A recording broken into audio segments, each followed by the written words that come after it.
Muito bom dia, nação. Vamos trazendo as informações logo cedo do Flamengo para vocês. Então já chega aqui deixando o seu like, se inscreva no canal e ative o sino das notificações, porque assim sempre você vai receber todas as notícias do Flamengo. E o Mengão venceu o Fluminense por 2-0 e a imprensa esportiva começou a elogiar o Flamengo, dizendo que o Vitor Pereira começou a fazer o Flamengo jogar novamente em alto nível. Então nós vamos aqui analisar, porque agora o Flamengo vira o canhão para a Libertadores da América. Vamos enfrentar o Alcácer e agora chegou o momento do Flamengo vencer de verdade, porque cada ponto é importante na Libertadores da América. Então, nação, deixa o seu like, crédito desse vídeo, vou deixar aqui o canal da ESPN Brasil, link na descrição do vídeo.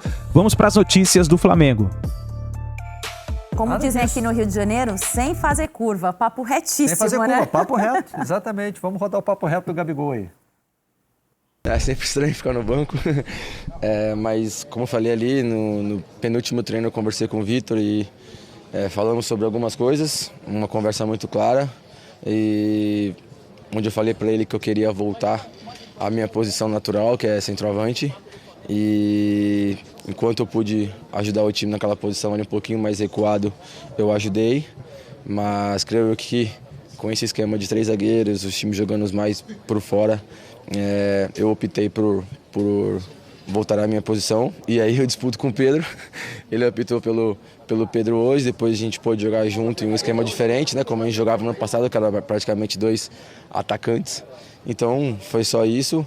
Claro que também a semana passada pesou um pouco, porque eu vim machucado desde o Al-Ahly e adutor, e vim carregando isso até o momento que eu pude fazer alguns trabalhos na academia, zerar essa dor e trabalhar um pouco durante a semana, um pouquinho sem dor. Ainda tenho, mas espero melhorar durante a semana para poder ajudar. Tem alguns detalhes bem interessantes aí, né? Primeiro que ele diz, eu disputo com o Pedro Henrique, porque ele sabe o tamanho da encrenca que é, né? Hoje em dia, mesmo ele sendo o Gabigol, disputar uma vaga com o Pedro é enjoado, né? E outra coisa é o seguinte, ele diz que enquanto pôde ajudar, esteve disposto, mas com esse esquema de 3 zagueiros, ou seja, é a mudança. Não, ele fala de jogar mais aberto, né? Isso. Fala isso. Jogar pelo lado, mais pelo lado. Com 3 zagueiros ele joga com alas. Mas com os 3 zagueiros, essa contribuição que ele tinha para dar ficando mais difícil de oferecer, né? Então, dentro da proposta do Vitor Pereira, o Gabigol não se sente à vontade para contribuir de outra forma. Ele prefere correr o risco de ficar no banco. Então, foi o que aconteceu e aí eu também acho que dentro da proposta do Vitor Pereira, um centroavante que funciona melhor é o Pedro. Porque quando você joga mais pelo lado, e aí ontem, inclusive... Mas, até esse momento aí... Eu tenho minha dúvida sobre isso. Pedro me parecia Robinson Crusoe, então, e no segundo tempo o navio chegou. Não, então, mas acontece que no segundo tempo o Flamengo jogou mais por dentro também. Pois com a entrada do Everton Ribeiro. O Robinson Crusoe como sempre jogou. Para mim, a melhor posição do Gabriel é jogar numa dupla de ataque. Sempre, a carreira dele toda foi assim. No início, quando ele jogava de ponta, beleza, ele jogava de ponta no Santos, só que depois o Dorival no Santos encontra ele como uma dupla de ataque, e é assim que ele joga. Inclusive era com o Bruno Henrique, com o qual ele veio jogar de novo no Flamengo. E eu acho que ele rende muito quando ele tem uma dupla, porque ele é um jogador de muita mobilidade, ele não é a grande referência na área, né? Ele é um exímio finalizador, um jogador inteligente, de movimentação, de fazer diagonal. O Pedro tem outras características. Ele é mais referência no ataque, apesar de sair da área.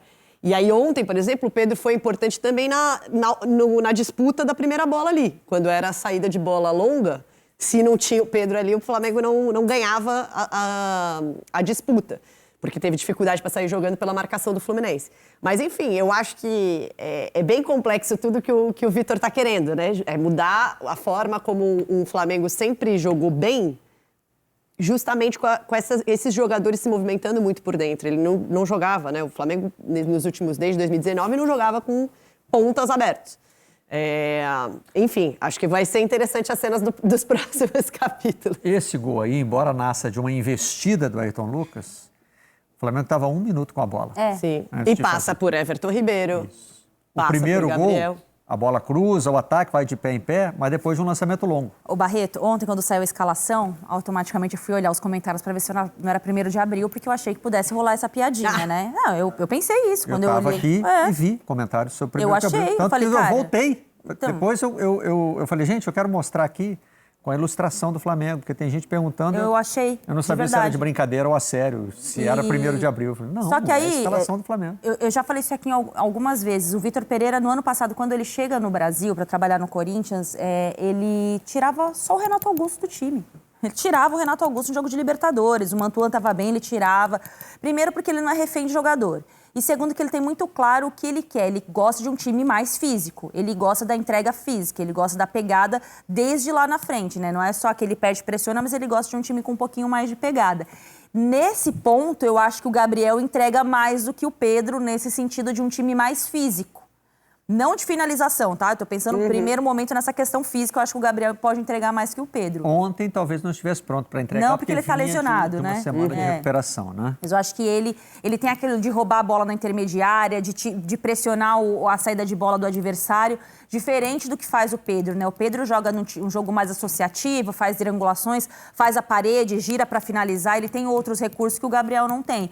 Agora, a disputa dele vai ser braba, só que o mais interessante para mim é que eu sou um pouco entusiasta do trabalho de Vitor Pereira, porque eu gosto de técnicos que estimulam a gente pensar um pouco fora da caixinha, né? Que se vir para cá para fazer a mesma coisa que os outros estavam fazendo, acho que não era isso mais que o Flamengo queria.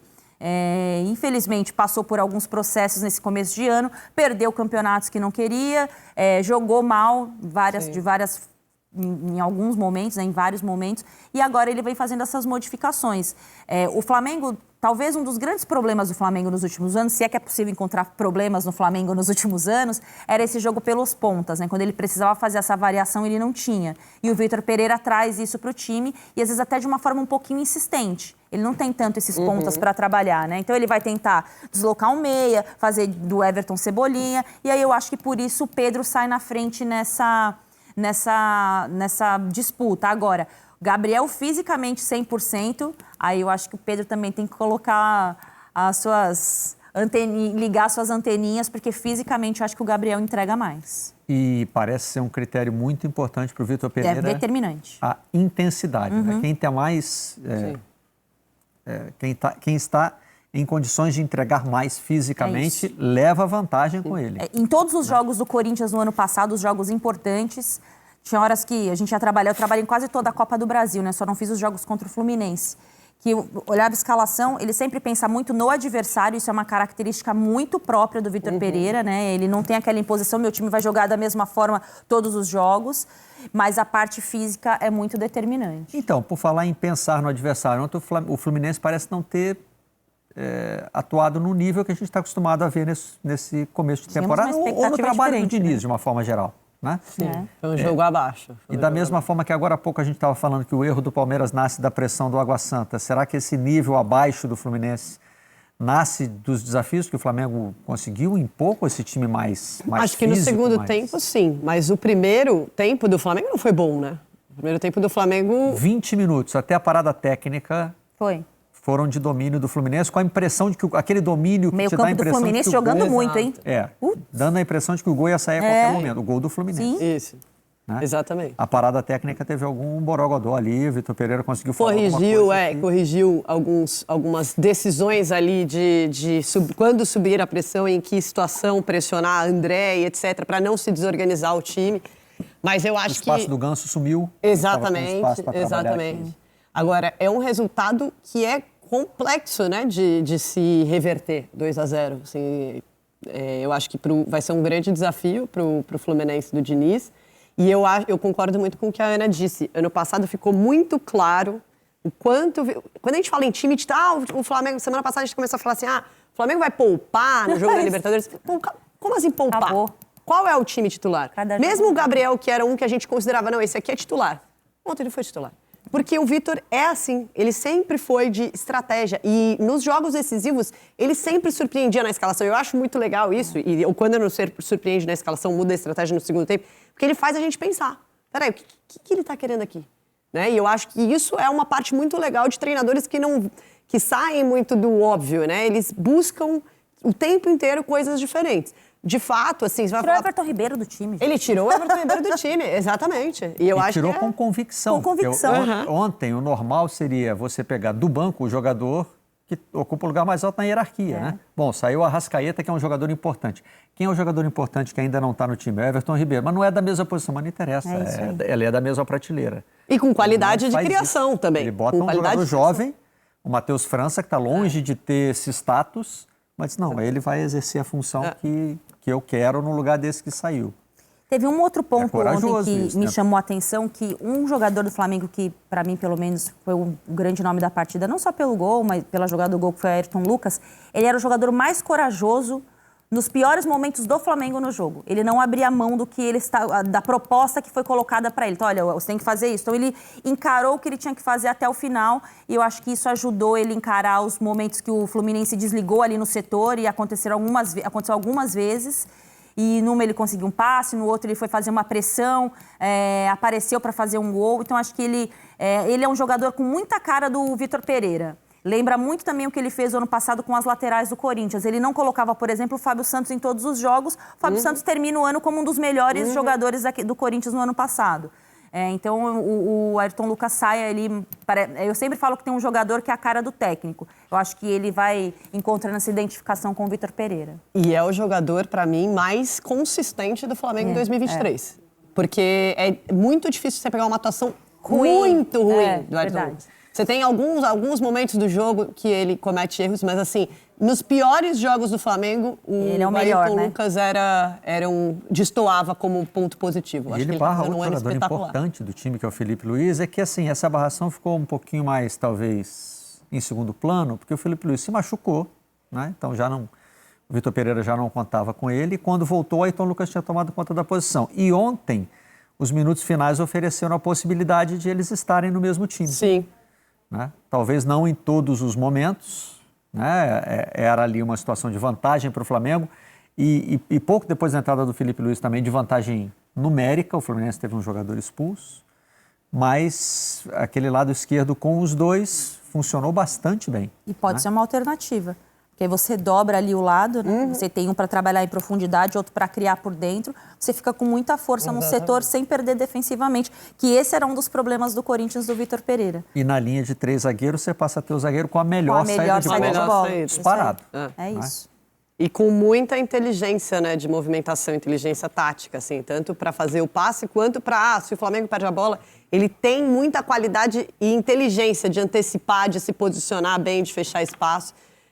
Ele até falou numa entrevista para o GE, né, para o Fred, o quanto que ele estava se preparando, está sendo um início de ano difícil para ele pela lesão, mas ele tem se preparado, seja para jogar na lateral, seja para jogar como zagueiro, como um terceiro zagueiro. Olha, ainda pelo Campeonato Carioca, está rolando. Na decisão do Carioca, o Flamengo saiu na frente e o Cícero Melo chega ao Sport Center para contar a história deste Fla-Flu. O Flamengo começou em vantagem as finais do Campeonato Carioca.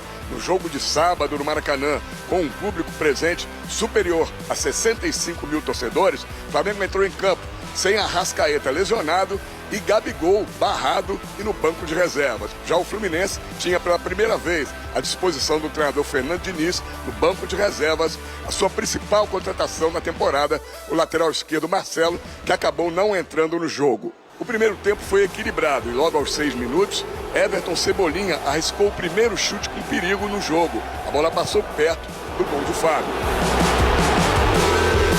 Aos 10 minutos, o meia Gerson saiu jogando errado e o colombiano John Arias penetrou e por 2 vezes, por pouco, não abriu o placar. Aos 18 minutos, Davi Luiz chutou da intermediária e Fábio fez defesa difícil. O Fluminense voltou com Gabriel Pirani no lugar de Keno para o segundo tempo e começou melhor. Mas logo aos 5 minutos, o Flamengo abriu o placar. Em uma ótima combinação de todo o time do Flamengo, com Matheus França, Pedro e Everton Cebolinha, que viu Ayrton Lucas chegando livre, o chute do lateral foi cruzado e rasteiro nas redes tricolor. Flamengo 1-0. O técnico português Vitor Pereira fez 4 mudanças ao mesmo tempo aos 20 minutos do segundo tempo. Entraram Gabigol, Everton Ribeiro, Vidal e Felipe Luiz. Aos 22 minutos, o Flamengo aumentou o marcador. O time rubro-negro controlou a bola e Everton Ribeiro lançou a Ayrton Lucas, o principal destaque do jogo. Ele foi à linha de fundo e fez o cruzamento para a área. Pedro só teve trabalho de escorar para as redes. Flamengo 2-0. O jogo ficou tumultuado aos 24 minutos, quando o árbitro expulsou Samuel Xavier por uma entrada em Ayrton Lucas. Logo depois, Fernando Diniz invadiu o campo para reclamar e discutir e também foi expulso pela arbitragem. Final, Flamengo 2-0 e uma grande vantagem rubro-negra para o jogo que decide o título no próximo domingo no Maracanã, às 6 horas da tarde. Uma equipa consistente, que soube exatamente o que tinha que fazer para defrontar um adversário forte, mas acho que foi um jogo consistente, um bom jogo, de uma maneira geral, de todos os jogadores. O primeiro tempo foi bastante equilibrado, a equipe até volta bem, com boa iniciativa no segundo tempo e numa bola longa, numa infelicidade no erro de marcação nosso, o jogo se desenha favoravelmente para o Flamengo após sair da frente deles do marcador e, como vocês bem observaram, o erro gravíssimo de arbitragem. Flamengo só perde o título se perder por diferença de 3 gols nos 90 minutos. O Fluminense, para ser campeão, terá que pelo menos vencer por 2 gols de diferença para levar a decisão do título para os pênaltis. Na decisão do Carioca, a gente já sabe, o Flamengo saiu na frente do Fluminense. Mas essa semana as duas equipes pensam na estreia da Libertadores. Pedro Henrique Torres e Cícero Melo trazem as informações das duas equipes para esse jogo importante do meio de semana. Valeu, pessoal. Primeira parte da missão do Flamengo no Campeonato Carioca cumprida. 2-0 sobre o Fluminense neste sábado. Gols de Ayrton Lucas e também do Pedro. O Flamengo ganhou folga neste domingo e agora a preocupação é Libertadores. Na segunda-feira, o elenco se reapresenta no Ninho do Urubu pela manhã e à tarde viaja para Quito, no Equador, onde enfrenta quarta-feira com transmissão da ESPN o Alcas, a estreia na Libertadores, onde o Flamengo defende o título, vai em busca do tetracampeonato. Depois da vitória sobre o Fluminense aqui no Maracanã, o técnico Vitor Pereira falou sobre qual deve ser a estratégia agora com esses jogos de 3 em 3 dias, a grande maratona que se inicia em 2023. A nossa preocupação neste período que tivemos para trabalhar foi preparar todos os jogadores, todo o elenco, para estar pronto para interpretar, para jogar qualquer jogo. Para termos opções, para fazermos uma viagem de 7 horas e voltarmos a fazer outra viagem de 7 horas, mudando alguns jogadores e continuando consistente. Portanto, num calendário destes, para mim, não há outra. Para jogar com intensidade, para pressionar alto, para querer um jogo com dinâmica, tem que ser assim. Não podemos jogar sempre com os mesmos. É impossível. Então é isso, o Flamengo agora não tem muito um time definido, os 11 titulares. Vitor Pereira tem deixado isso bem claro, principalmente no primeiro jogo aqui no Maracanã, quando ele barrou o Gabigol, barrou momentaneamente, né? De acordo com ele, é estratégia, vale jogo a jogo, ele vai analisar o adversário, o que ele pensa de melhor para tentar superar quem está do outro lado. Então, o Flamengo pode ter uma escalação diferente. Então, relembrando, quarta-feira, transmissão da ESPN, o Flamengo joga contra o Alcas no Equador e aí no próximo domingo, novo Fla-Flu aqui no Maracanã. O Flamengo pode até perder por 1 gol de diferença, que será o campeão carioca de 2023. Então tá aí, nação, essas foram as notícias do Flamengo aí. Já deixa o seu like, se inscreva no canal que daqui a pouquinho tem mais vídeo pra você.